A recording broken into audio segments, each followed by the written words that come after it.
بدید من این سوال بکنم. بفرمایید. آقای عرب و آقای کرد، اصلا آقا ما تا امروز اشتباه کرده بودیم، همه ما خیلی صدای همدیگر رو نمیفهمیم، حرف همدیگر رو نمیفهمیم، این مال فاشیست هست. وگرنه ما الان باید به کردی الان اینجا حرف میزنیم. بنده از سننداز در خدمت شما هستم. فقط از این آقای تاریخ‌دان میخوام بگه کلمه کرد از کی تو چون داره از کتاب میخونه، میخوام ببینم که معنی کلمه 3000 سال پیش از من اومده. خب 3000 سال پیش ورش کنه، 3000 سال قبل بیاد ها، 5000 سال پیش. پس میشه الان 5000 سال. خب شما کتابای ولادیمیر الکسیویچ ایوانو رو خوندیم، مکنزی رو خوندیم، بله.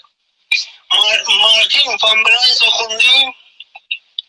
نه نخوندیم. کلمه کرد و این همه اونا شما از کتاب حرف میزنین ها، اونا کلمه کرد رو چی معنی کردن؟ خورشید. بابا خورشید چی؟ کلمه کرد دقیقا کلمه کرد یعنی خورشید. خود کلمه کرد آورده. خود کلمه کرد از خور میاد. خور. نه خورشید. خور بزرگ. چی یعنی بزرگ؟ کلمه کرد خودش اومده. اینا همشون هم الکسیویچ ایوانوف، هم مکنزی، هم تو تاریخ تبری هم هست. خب نوشته کردهای عرب، مگه میشه یه نفر هم کرد باشه هم عربی میشه؟ نه. خب نوشته کردهای ترک میشه؟ خب بیخود نوشته. نه بیخود نوشته، اجازه بدیم.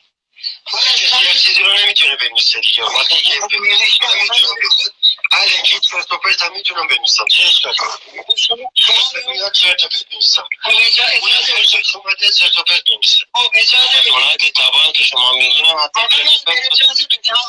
اجازه بدیم. نه آخه منبع داریم جز متون دانشگاهی. من خب چرت و پرت.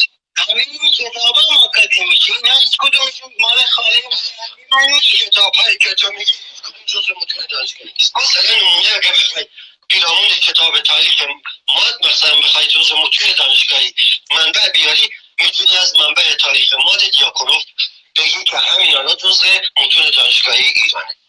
خب این دیاکو گفته که اصلا ما از مادها نیستیم.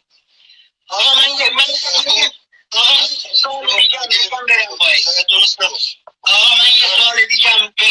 بپرسم برم باید.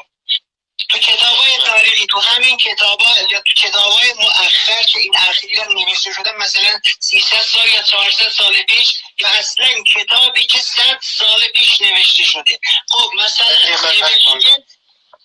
نوشته فضولی پدرش کرد بود و از همین راه ارتزاق میکرد، یعنی چی؟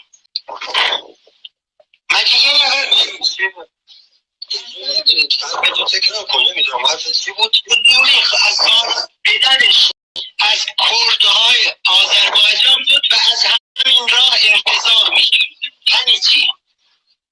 داداش من نمیدونم. خب نمیدونی؟ تو همین اسمایی هم که بردم، کلمه کرد یعنی رمه کردن، یعنی سوپان. کرد شغله، اسم قوم نیست، اسم یه ملت نیست. چرا اینو نمیفهمی؟